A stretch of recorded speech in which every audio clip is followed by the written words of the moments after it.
Bonsoir à tous, bienvenue dans votre émission, votre projet pour la Réunion. Bonsoir, Guy Roger. Bonsoir, Jismi. On avait dit que la dernière fois que est-ce que on est obligé, est-ce que c'est nécessaire, obligé non, est-ce que c'est nécessaire de se comparer à l'autre pour avoir cette motivation pour faire les choses. Alors, j'ai juste dire une comparaison. Il y a quelques secondes, j'étais totalement je planais totalement, et là, ça va mieux. Pourquoi ça? Je vais comparer quand même. D'accord. La question, c'est à qui d'abord on se compare? Est-ce qu'on doit se comparer et à qui on se compare? Et l'être humain a été formaté pour se comparer à celui qui est supérieur à lui. Ou inférieur. Rarement. Oui, mais on ne se compare pas. Enfin, on regarde le clochard, on dit ça, j'aime pas voir ça, je suis bien moi. Non, tu non, vois. quand on voit le clochard, c'est plus simple. Heureusement que c'est pas moi. Oui. Ben, c'est parce qu'il y a une comparaison déjà. Oui. Mais est-ce qu'on doit comparer entre le riche et le pauvre, entre le clochard et le riche, entre moi et quelqu'un? Ça, c'est une autre histoire parce que quand tu fais ça, en fait, tu te mets sur une position où tu veux copier quelque chose. Mais c'est beaucoup plus simple que ça. Prenons deux bébés dans un jardin d'enfants, dans une crèche.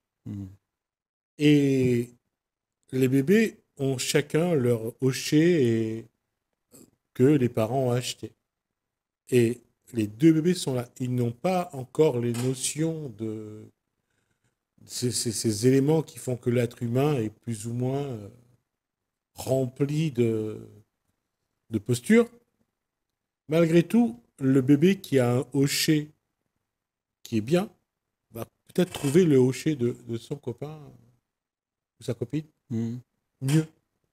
Oui, mais le truc, c'est ça, c'est une évidence.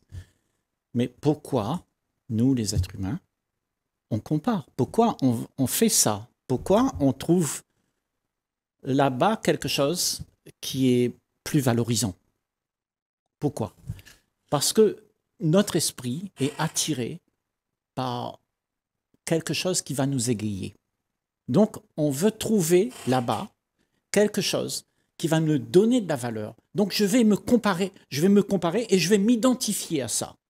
Je dis, ça c'est bien, donc je suis sûr que vais me promettre de devenir ça. Je vais être très, très terre à terre.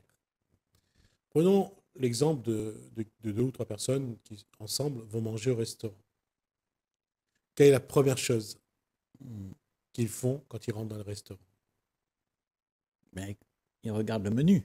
Ils regardent ce qu'il y a dans le plat des autres, ce que les autres mangent, pour savoir s'ils vont prendre la même chose ou pas. S'il y a beaucoup de personnes qui ont pris un plat, c'est que c'est bon. D'accord? Vous allez à la plage, prenez un couple qui va à la plage. Et on va prendre deux personnes physiquement à leur avantage. Quand ils arrivent sur la plage, qu'est-ce qu'ils vont faire? Ils vont regarder les autres personnes. Ils vont regarder les autres personnes pour qu'il y ait une comparaison. Et vous faites ça dans tous les lieux publics. Vous voyez vous voyez des personnes là-dedans, ils vont regarder la tenue de l'autre, les lunettes, les robes, les pantalons, la chemise, la veste. J'allais dire, c'est machinal. Oui, mais pourquoi c'est machinal comme ça? Pourquoi on en est arrivé à là? Est-ce qu'il y a un facteur d'insatisfaction pour soi, qu'on n'est pas totalement heureux, qu'on cherche quelque chose ailleurs? Parce que, tu vois, le problème avec nous sur la planète, c'est que personne n'est totalement sincère avec lui-même, à accepter les choses comme elles sont. Il ne voudrait pas que les choses soient comme ça parce que je ne suis pas heureux quand je vois les choses de cette manière. Donc, je vais trouver dans toutes ces choses qui existent quelque chose qui va me donner un peu de gaieté. Donc, je vais comparer partout pour trouver à ma demande quelque chose qui va m'aller et je vais m'assigner à ça. Je vais me confondre à ça. Je vais copier ça, tu vois. Pourquoi je fais ça? Et quand je fais ça, je ne suis plus vrai moi-même. Je prends ce qu'il y a à l'extérieur de ma peau, quelque chose pour que moi, je puisse être heureux. Mais est-ce que le bonheur vient de ce que tu peux prendre? Est-ce que tout ce que tu peux comparer, tout ce que tu peux avoir pour toi, pour que tu puisses être bien, est-ce que ça nous donne du bonheur? Ça nous donne que du malheur, parce que tout ça doit être reconduit tout le temps, tout le temps, tout le temps. Parce que si tu deviens riche, parce que tu as comparé entre le pauvre et le riche, et tu es riche maintenant, eh bien, il faut que tu gardes cette richesse, il faut que tu gardes cette notoriété que tu as pu gagner, tous ces privilèges que tu as eus. Et tu vois, à ce moment-là, ton esprit n'est plus en paix. Il est constamment occupé à faire valoir quelque chose que tu as cru être valorisant pour toi. Et mais si tu compares pas.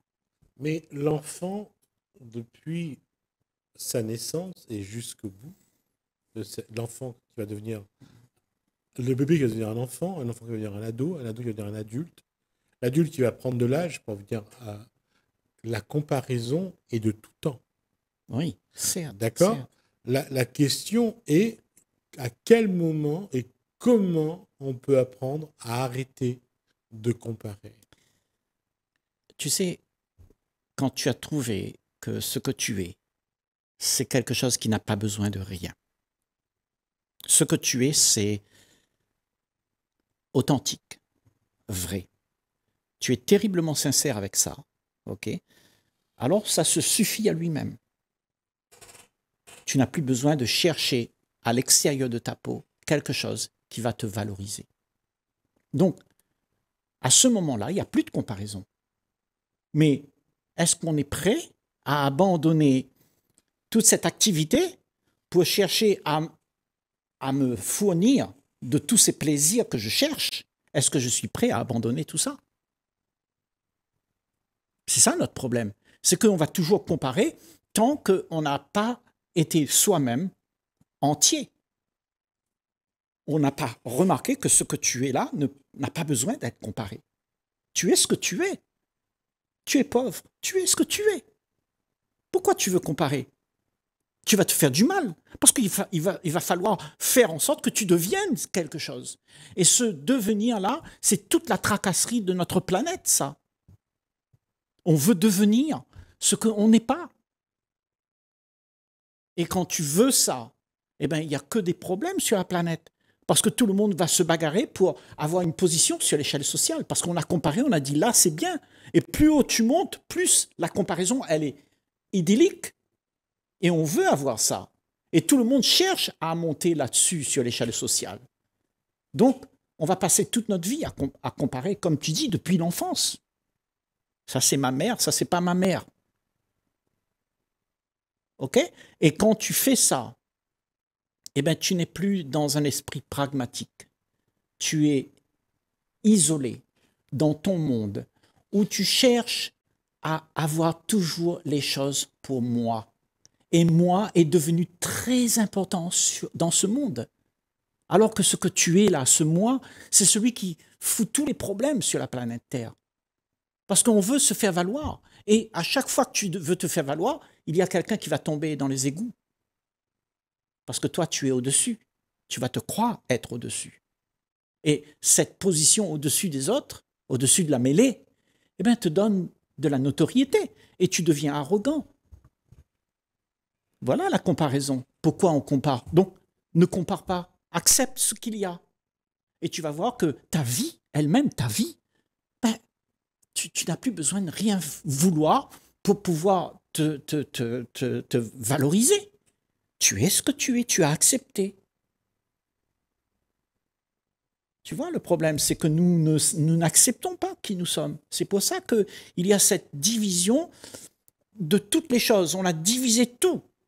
On a dit ça c'est bien, ça c'est pas bien. Et maintenant, ce qui est bien et ce qui est pas bien est devenu très important.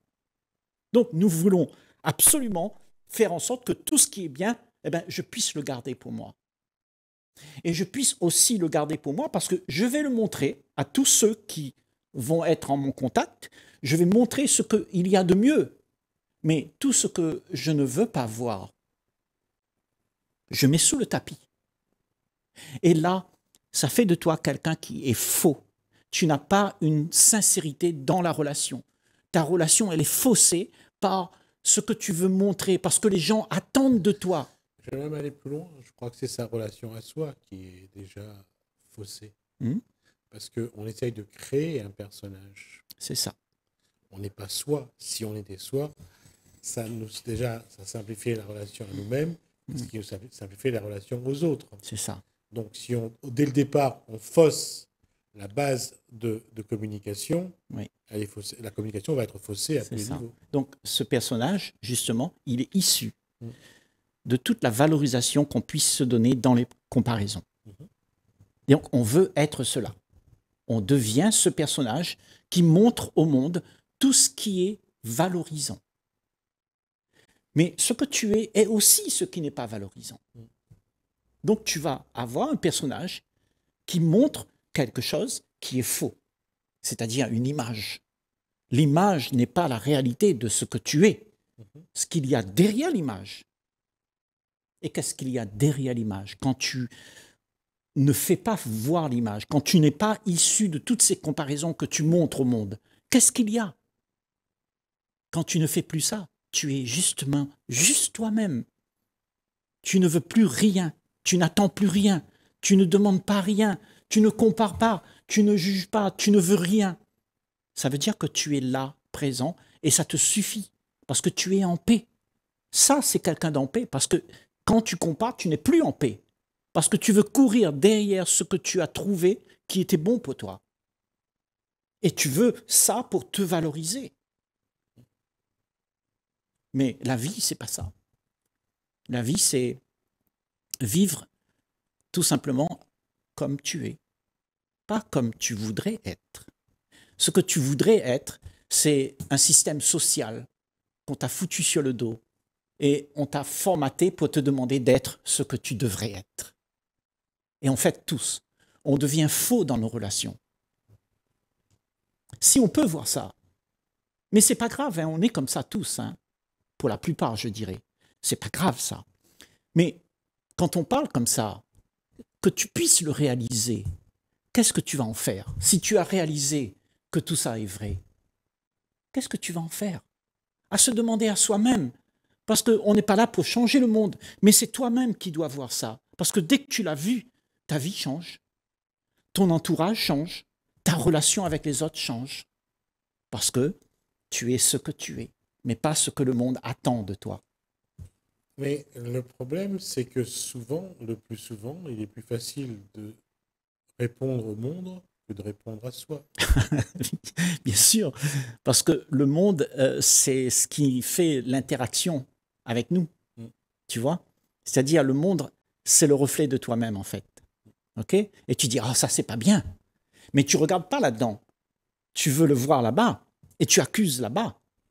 Mais tu vas jamais voir qu'est-ce qui se passe là-dedans, parce que ce qui se passe à l'extérieur de ta peau, ce monde, ben, c'est le reflet de tout ce qui se passe là-dedans. C'est toi qui as créé ce monde. Et ce monde, tu l'aimes pas, parce qu'il y a quelque chose qui expose ce que tu caches. Mais on en revient en fait à toujours à la même posture. C'est qu'on finalement, on ne sait pas à quelle question on doit répondre. C'est peut-être ça le problème au départ. C'est qu'on ne sait pas à quelle question on est amené à répondre.